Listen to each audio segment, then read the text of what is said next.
10.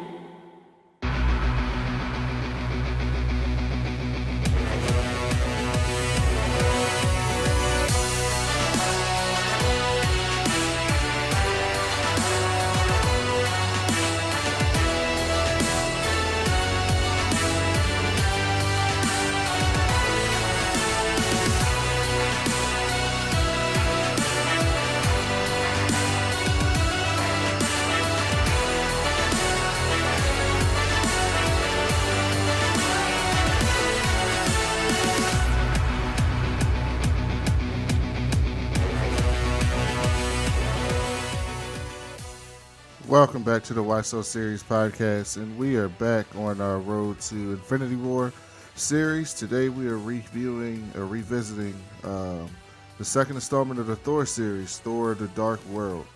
When Dr. James Foster gets cursed with a powerful entity known as the Ether, Thor is heralded of the cosmic event known as the Convergence and the genocidal Dark Elves.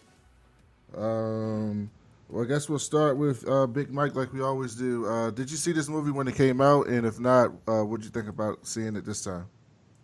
No, I didn't see this one when it came out.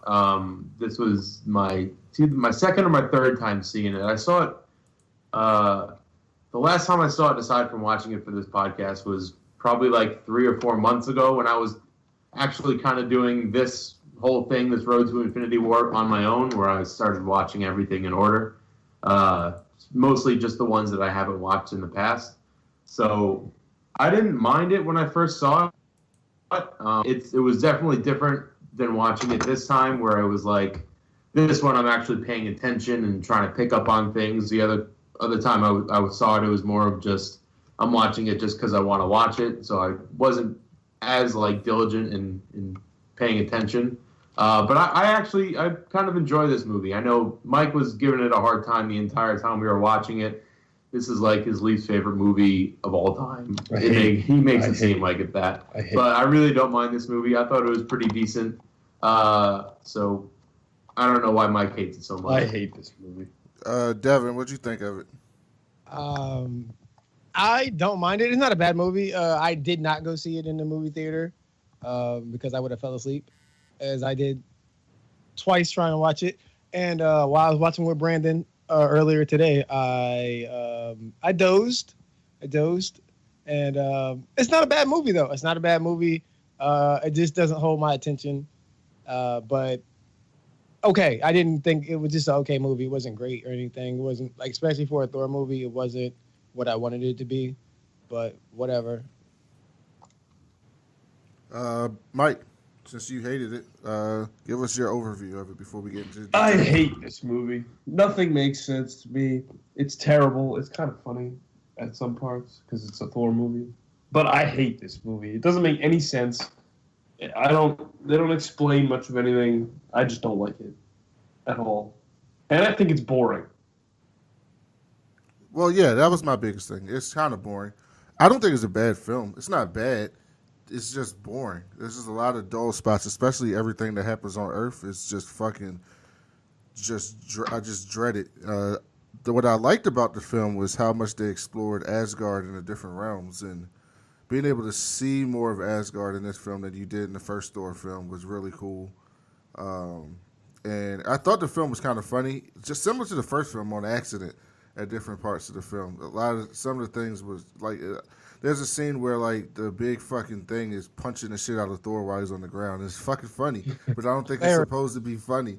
But he's just beating the shit out of him when he's laying on the ground. So I thought there were some funny scenes in this film as well. But overall, I thought it was just okay, and it could have been better.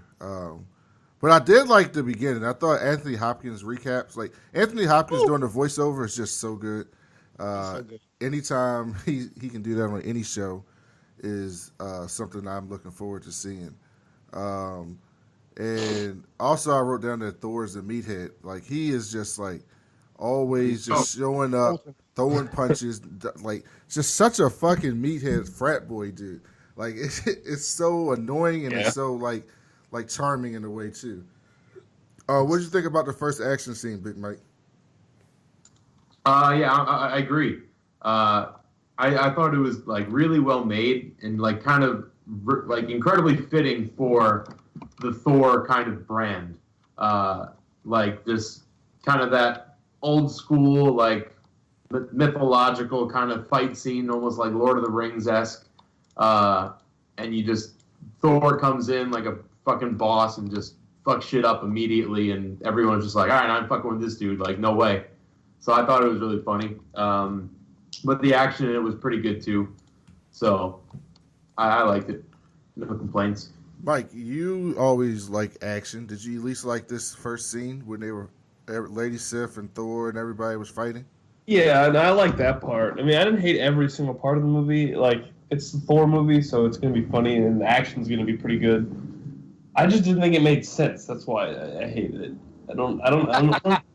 It didn't make any sense to me, like anything that happened in the movie. But the action was good. I'm not going to be like unreasonable. Well, here's the thing about the action. They always, at least in the first two, and even in Thor Ragnarok, they always have like some big imposing figure in the first action set piece that you think, oh shit, here comes the big showdown between him and Thor. And then Thor does like one thing and fucking kills him. In the first movie, it was like the big ice giant that came from under and showed up, and then he just fucking threw his hammer, went right through him. And then this one is like this big fucking rock giant, and he just fucking uppercuts him with the hammer and destroys him. And then Ragnarok, which we'll get to later, it was fucking Suitor, and the first time you fought him, and he just beat him pretty easily. So I think that's kind of like a running thing with the Thor, but it's kind of an interesting plot development that they go through because it makes you think one thing and then completely just turns it on its face, which is interesting. Mike, can you give the basic premise of this film to the people? Well, from what I gathered, and I have seen this movie more than once, and I saw it in theaters, it looks like Natalie Portman's character, Jane Foster. Well, all right, so there's the alignment which is happening, which is like, I guess the 9 realms are falling in alignment with one another. Convergence. And, the convergence, and it's causing some kind of, anomalies all over the 9 realms. And there's like portals, I guess, opening up on all of them as they like align. And for whatever reason, Natalie Portman falls into one and lands right in front of the reality stone. And she touches it, and I guess it goes inside of her for whatever reason, and she carries it for a while, and it makes her sick, I guess. And Thor has to like fix her. So and I also, never understood that. The reality stone, how did it like go inside? It's like she eat it? Like how did that work? I don't know. It doesn't make any sense. I hate this movie. It seemed like it was like a sentient being almost, and it just kind of like a parasite just kind of went inside her and used her as like a vessel. But right. It's not. That's what they said the ether was. It just takes control of a host. Yeah, but what's that had to do with the stone? I don't know. That's why I asked you. I was like, so the stone came out of Natalie Portman, and that's. But did they even mention the fact that it's supposed to be the reality stone in this movie? Well, yes, they kind of do. Yes, they kind of allude to it in the after credit scene with the collector.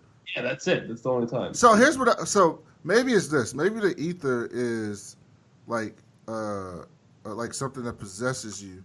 But when they finally got it out of killed the dark elf and got it out of Portman, it manifested itself into a stone when they put it into that little safekeeping chest, and that's how it became a stone. Maybe that's it. But they don't explain any of that. That's my problem with the movie. It doesn't make any sense to me.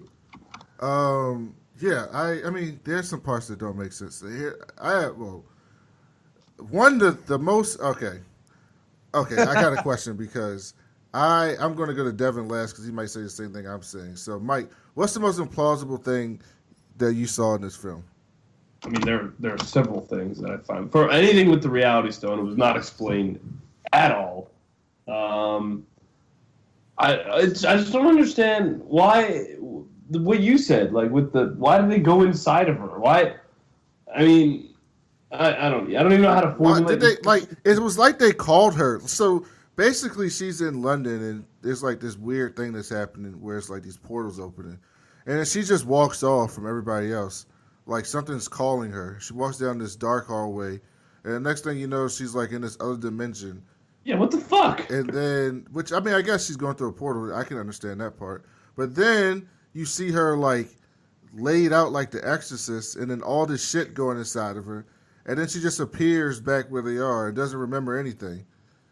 And it was just really weird. And in Devin, you and Mike might have got more out of it than we do, because in the video Devin and I watched, there were no subtitles for the elves. Yeah, It was not, same. yeah, same. This is the only Marvel movie that I don't own because I hate it so much. And I'd like to point out that Mike and I watched this movie at 1.25% speed increase.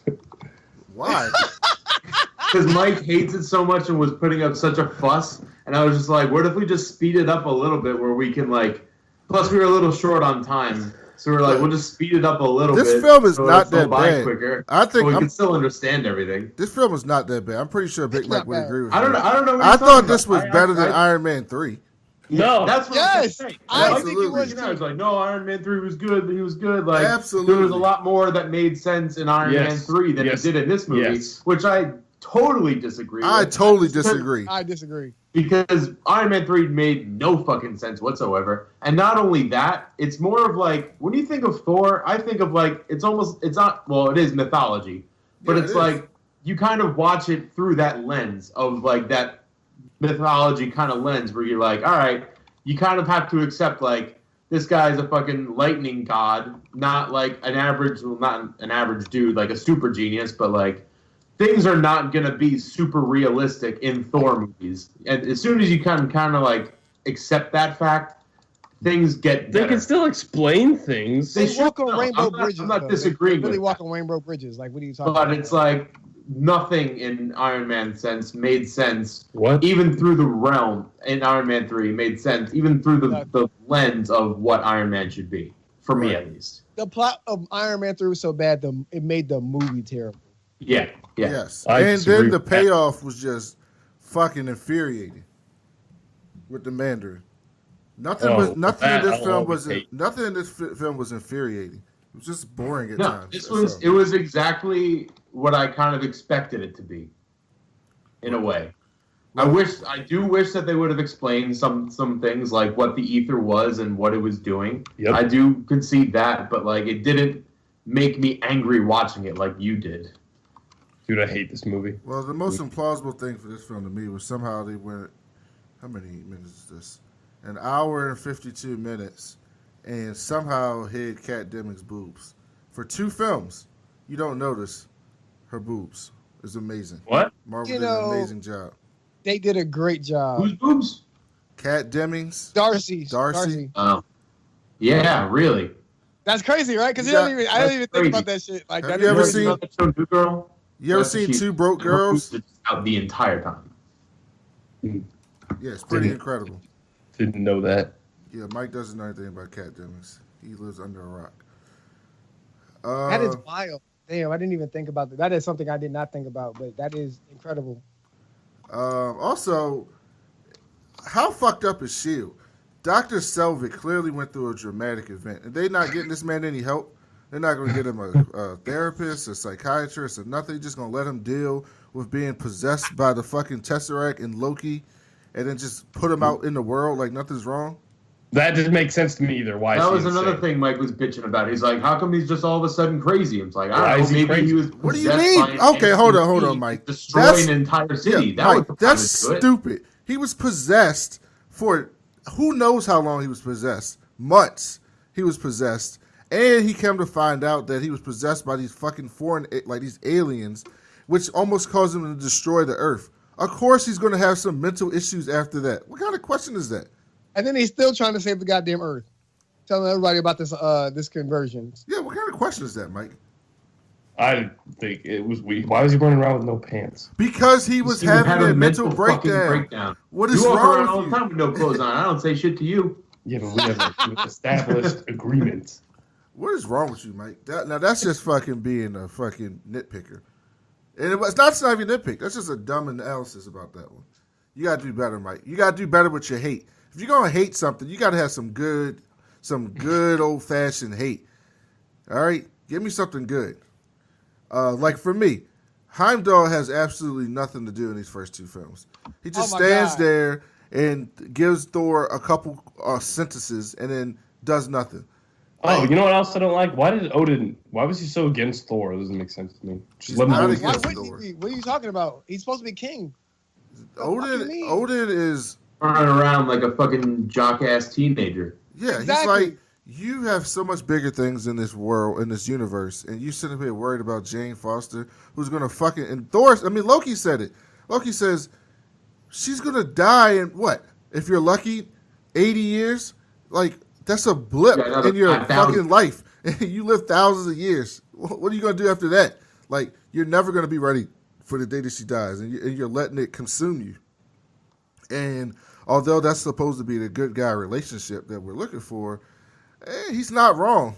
Like, you're supposed to be the king of Asgard. Like, you got fine ass Lady Sif right there who can live those thousands of years with you. Why? What's up with Jane Foster? Why are you so I think excited about Lady this Sif- booty call? Yo, she was hating though. She was hating. She was like, Because she's like, I'm so much better than Jane Foster. What are you so obsessed with her for? What, you don't like Lady Sif, Mike? No, I like her better than Jane Foster. Oh, you I do. just said that. I couldn't hear you. I thought you said you didn't like Lady Sif. No, I like Lady Sif way better than Jane Foster. Yeah, so Jane And she's better looking.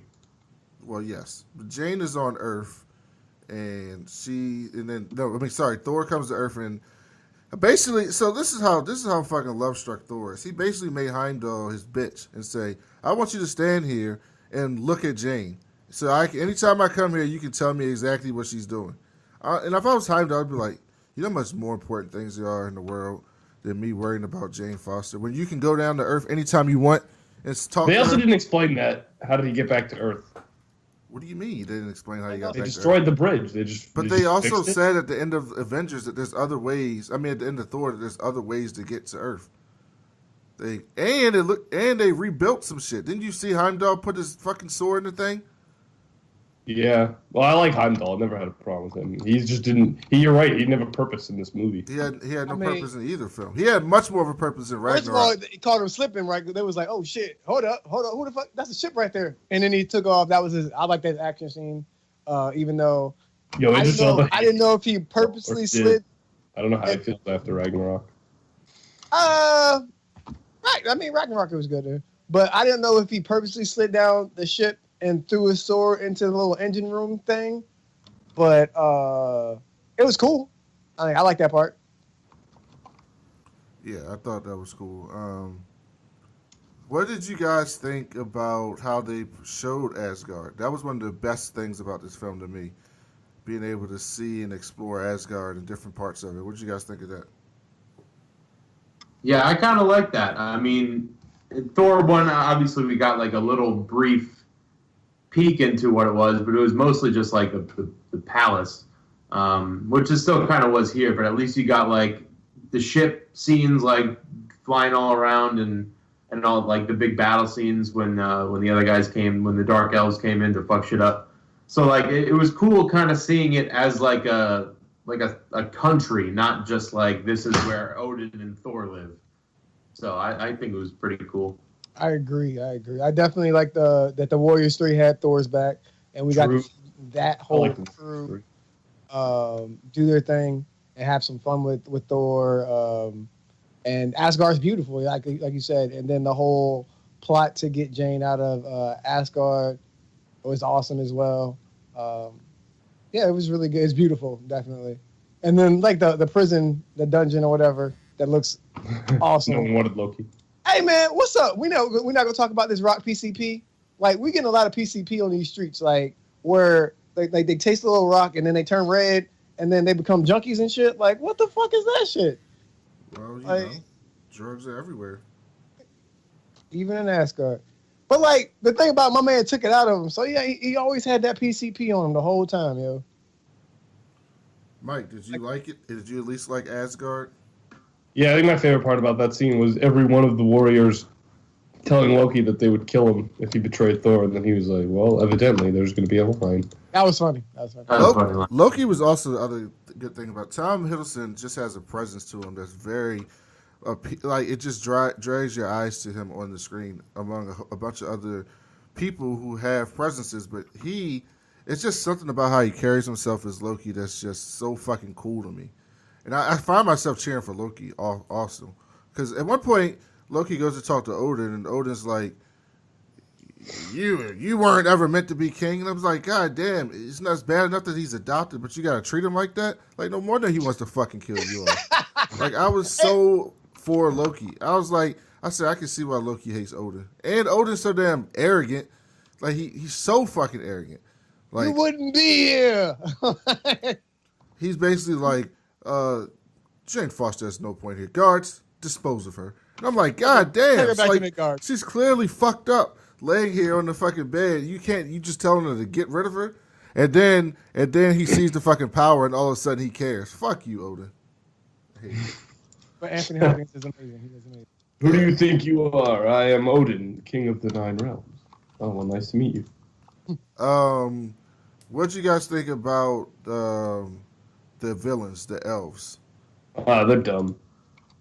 They're boring. Not my favorite. Was the worst part of the movie. Yeah, I can't remember which like podcast I alluded this to, where just like the kind of cliche, like I'm evil because evil things need to happen in movies kind of villain. But that's what these guys were to me. Like they didn't have any purpose to being evil. They were just kind of evil, and they wanted to ruin everything. Like that's all they were. Let's make the universe dark. Yeah. Why? So like, I don't. Why do we need this to happen? Like, why are you doing this? There's no reason for it. So I never liked those kinds of villains. So definitely not my favorite.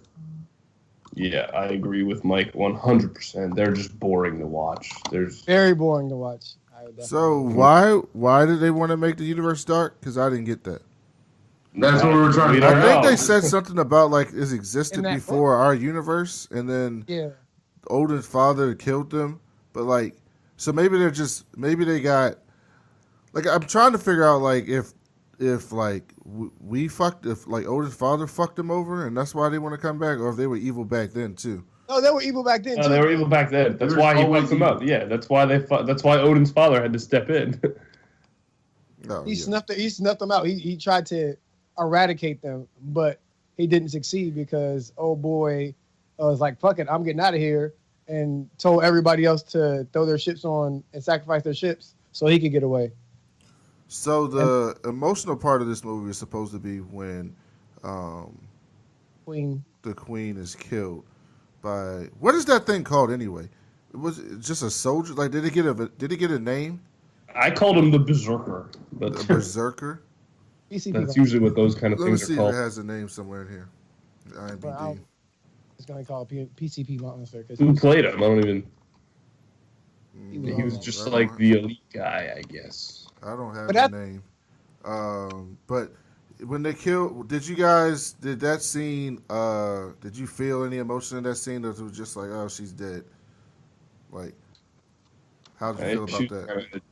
Kind of just dead. Yeah, I didn't really have any like emotional attachment to her. Like, she didn't have a really big part in any other film. So it was like, yeah, it's sad because like Thor's mom's dying, but other than that, it wasn't really anything important to me. Well, yeah.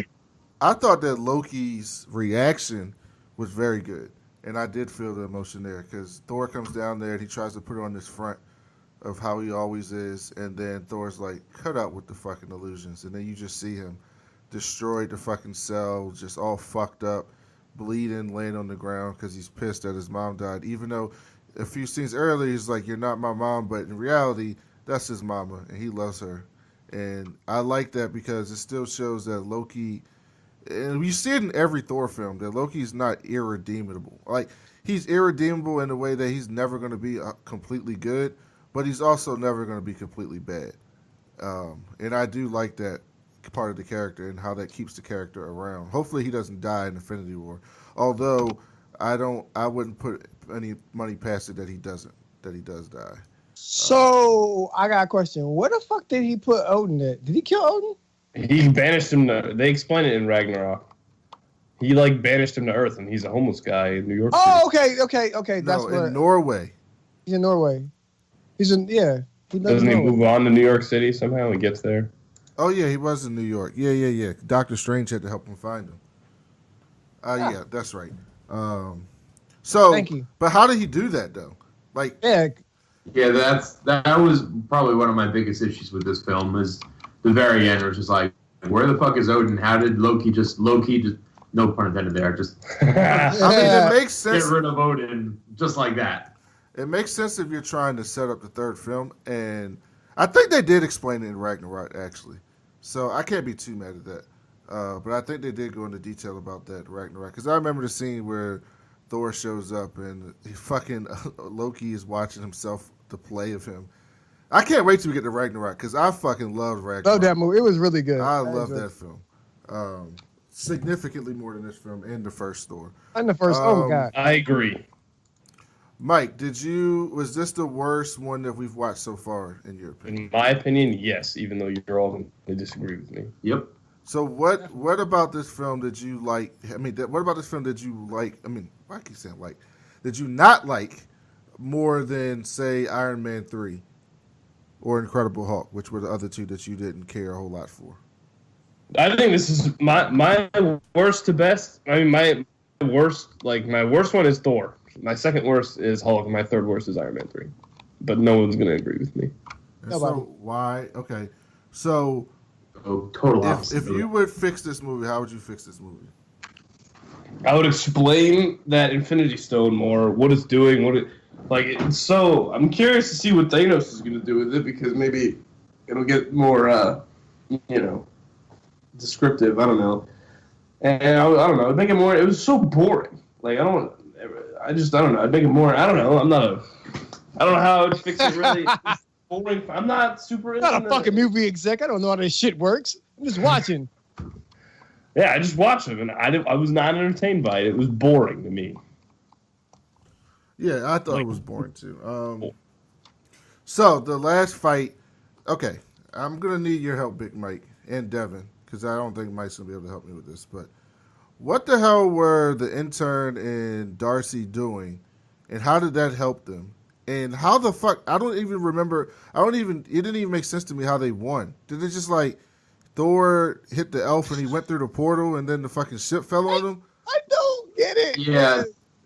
I was really confused at the ending.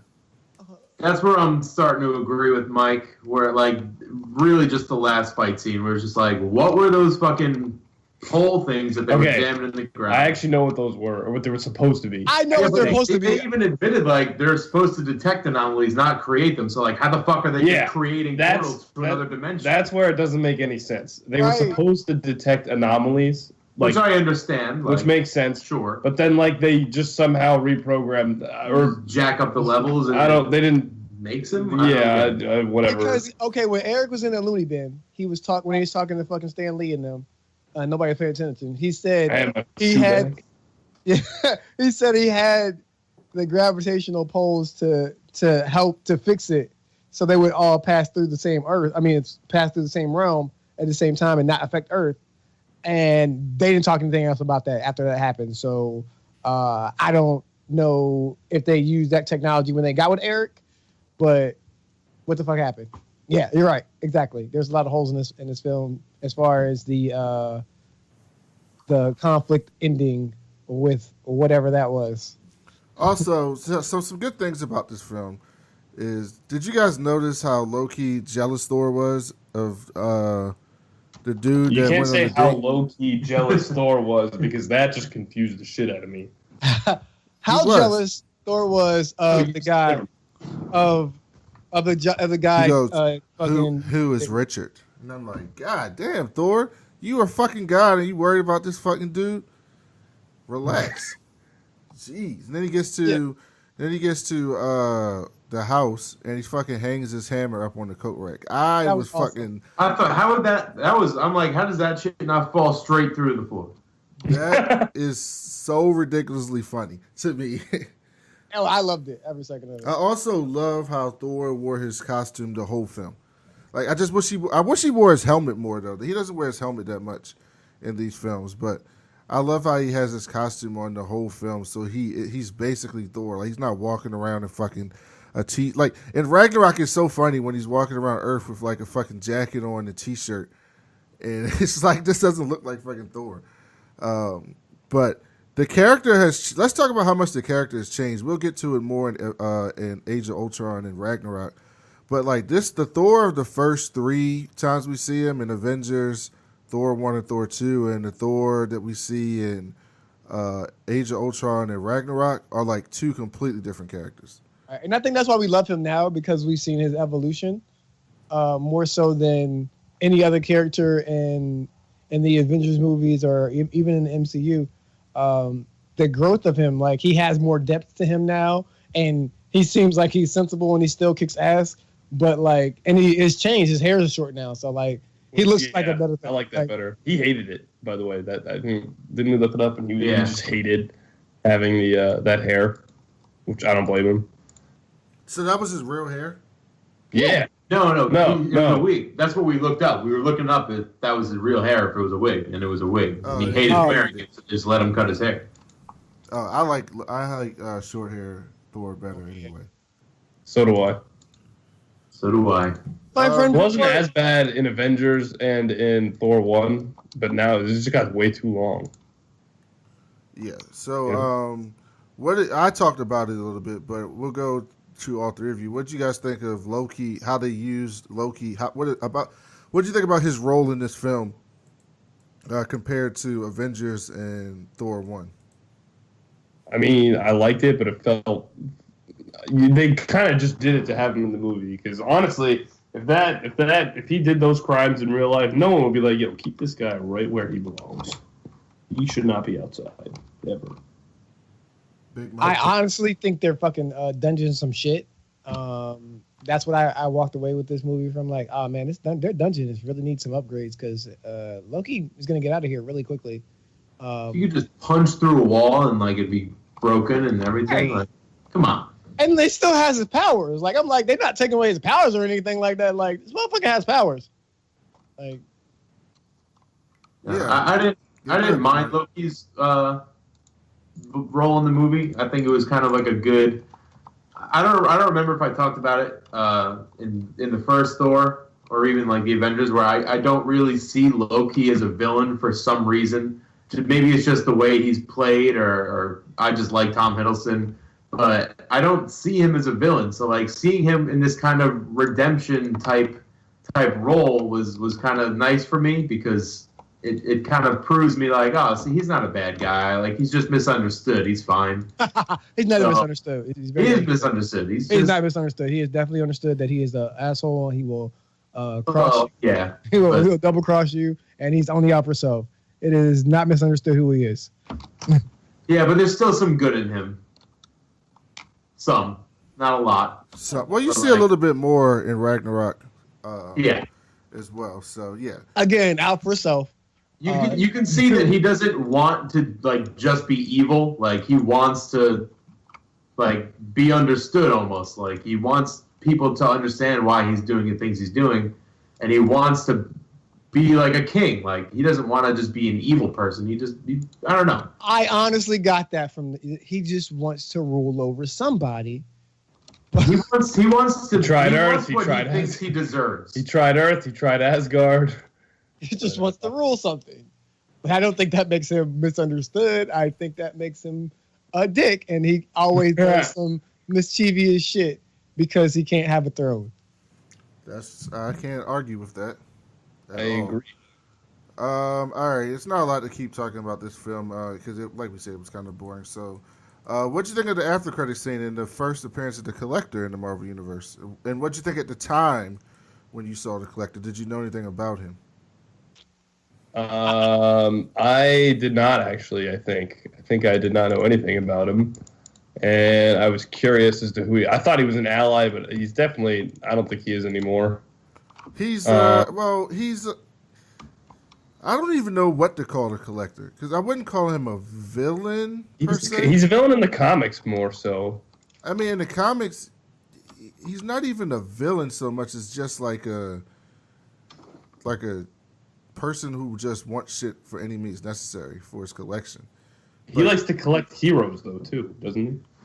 Not so much. He likes to collect like he tried to collect like Spider-Man at one point, I think, and like the Fantastic Four. Yeah.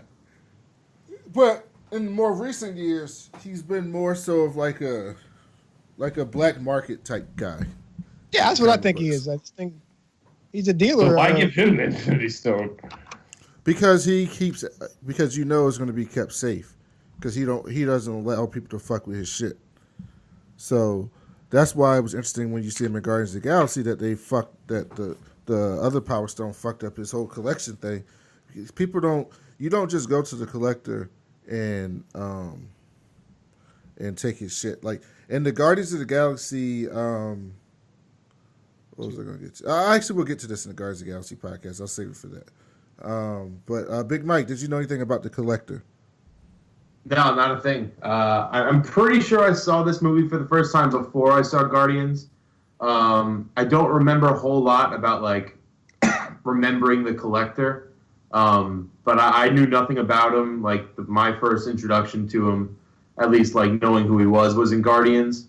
So seeing this, it was definitely kind of confusing. Where it was just like, why are they giving this incredibly powerful weapon to just like some random dude who has like slaves in cages? Like it did not really make a whole lot of sense to me. And like obviously after seeing the collector and like his collection and everything, you understand like why they gave it to him.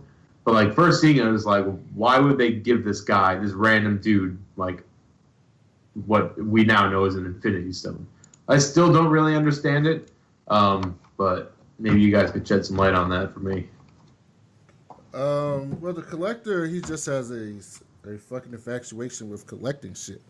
And he wants to have all these rare things in the universe, and he wants to collect them all to add them to his collection. And he's willing to pay great means or to go to great means to get them and to protect them. And he's kind of like this figure that's known all throughout the galaxy, and not just Earth-based heroes. And in the movies, I want to see more of him. I think we will see more of him in Infinity War because he's got to have a big part of it, especially since he has a stone. And Benicio del Toro is always great, so I'd like to see more of him. But he's a very like sly like character in the comic books, and I think See the guy that was in Star Wars, yes, The Last Jedi. yes, Okay. same guy, yes, correct. Oh my god, he was so good in Star Wars. I didn't know shit about the collector, and I need to watch Guardians of the Galaxy like all the way through because I went to sleep on that movie, even though I. Oh my god, what is wrong with you? How could you fall asleep during Guardians? I love the movie. It's great. I've seen it all the way through the first time because I saw it in the movie theater. But to remember everything I saw, don't remember the first time I saw it all the way through and remembered everything, other than the first time I saw it in the theaters. But Guardians of the Galaxy is great. I loved it. Yeah, I don't know who the collector was. And but I saw Guardians of the Galaxy 2, and that was good. I saw it all the way through. So I'm getting better. But Brandon, you literally, I was sitting 2 feet away from you, and you saw me conk out. So I don't know. I have a gift. If it's boring, I'm going to pass out. Okay. What the fuck is that? Infant's Tylenol starts to reduce fever in as little as 15 I hope this doesn't show up. everything. Oh god damn it! It's going to be in the podcast. All right, y'all can't hear, but it's like an ad playing something. All right, so the last thing we'll do before we go is go around, starting with Big Mike. What was your favorite part of the film? What was your least favorite part of the film? And what's your score? Then Devin, then Mike, and then I'll finish. Yeah, overall thoughts. I mean, I liked it. It wasn't the best written movie. It wasn't the best movie we've seen, but it definitely was not the worst. That title definitely for me goes to Iron Man 3, no question about it. Mike, you shut your whore mouth. Iron Man 3 was trash. Nah, it was great. No, it was not. Favorite part of this movie? I'm kind of, first thing that comes to mind is probably that first fight scene.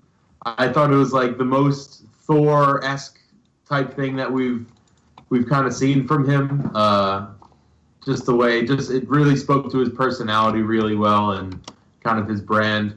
So I like that part a lot. Least favorite part of the movie was probably the very end of the final fight scene. Like when, like I get like, well, I don't understand why those portals just kind of showed up when they told them to. But like Thor punches him through the portal, and then the whole ship falls through the portal. Like, how did that happen? I still don't really know. I don't think anyone really does. So that was probably my least favorite part, where it was just like that kind of felt like a cop out like solution to the whole big problem. Just like, just throw it all through the portal and it'll be fine. We don't need to worry about it anymore. So that was probably my least favorite part. I'm gonna give the movie. I'd give it like a 7. I enjoyed watching it. Like I didn't not like it. I was kind of entertained. It was a little bit boring at times, but I was never like, oh my god, why am I watching this movie? So I was the entire 7. That's what I would give it. Devin? I would say my favorite part of the movie is just Anthony Hopkins, just his summation of everything, his dialogue. He's amazing in the whole movie. I love him as The only part you were up to see. Whoa, sir. You push all that hate back down. You just push it down. Heimdall got in there, got a little bit of action in there. Before the Queen died, I mean, she had some good action. The action in this movie wasn't bad. She was a beast warrior too. That's underrated thing about her. I was touched when they did a little warrior funeral and her little soul spirit things went up into the ether. I mean, not to the ether. I'm sorry, into the universe, because the ether is now a bad thing now. I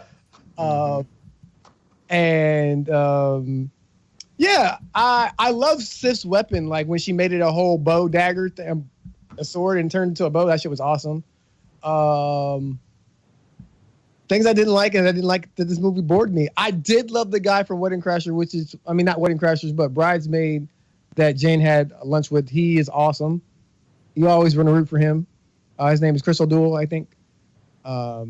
He was funny. But yeah, overall, I'm going to say 7 because I was bored, but it was a good enough movie to almost keep my attention the whole way through. Mike? 2. God damn, hold on. That is... Idiot, man. Okay. God. Mike, this is not a 2. Like, I'm glad that you guys agree with me, and Mike is totally in the minority. Whether you like the movie or not, it was not a 2. I was kidding. I really give it like a 5. Because it was still funny. I don't think it was supposed to be funny the whole time. But like, it was funny. It wasn't funny the whole time. No, I'm saying it wasn't. I feel like it wasn't supposed to be funny at times. Oh, okay. But it was. Like the same thing with the first Thor movie. A lot of those scenes were definitely not supposed to be as funny as I thought they were. But they just weren't. Random thought. How did them kids get in contact with fucking Darcy or anybody? How the fuck did those kids aren't telling anybody that shit? No, they just, like, Jane and Darcy just found it, and those kids were just so happened to be there. Yeah. They were measuring the anomaly. They were measuring the anomaly. Okay. The kids were just there. And first of all, what kid isn't jumping through that motherfucker? Like, if we see this other shit, I know a kid is jumping off that fucking ledge and going through that fucking portal. I'm not. I would have done it. First of all, I know kids would have did that. Not you, Brandon. We have fucking common sense because our parents would beat the shit out of us. But yeah, somebody's jumping through that shit, yo. Somebody's on a dare. Somebody's jumping through that shit. I feel like we should have showed that one time. All right. I give it a 6. Maybe not 6.5. I mean, it was okay. It wasn't bad. It wasn't good. It was just average to me. An average MCU film. The thing about the MCU films are none of them are actually horrible films. Even Iron Man 3 is not a horrible film. They're all variants of good. This is just on the very, very low end of the MCU films. In fact, I don't know. Outside of Iron Man 3, I don't think we're going to see one at this level. Especially in the next one that we're doing is going to be a complete turnaround, which I can't wait for. My favorite part of the film is seeing Asgard, and my least favorite part of the film is anything on Earth, especially with Jane, because she's just boring. Just bores you to death. I started hating Natalie Portman in this movie. I really did start to hate her. Just bores you to death. So there's that. Next week, I'm excited to say that we will be doing Captain America: Winter Soldier. Yes. Which is unbelievable film, and I haven't seen it in a while, and I can't wait to see it. again. So thank you guys for listening to the Why So Serious podcast. We will be back next week, like I said, during Captain America Winter Soldier. Please subscribe to us on iTunes, Stitcher, Google Play, any place you find the podcast. Leave us a 5-star review, and thank you. We'll be back soon.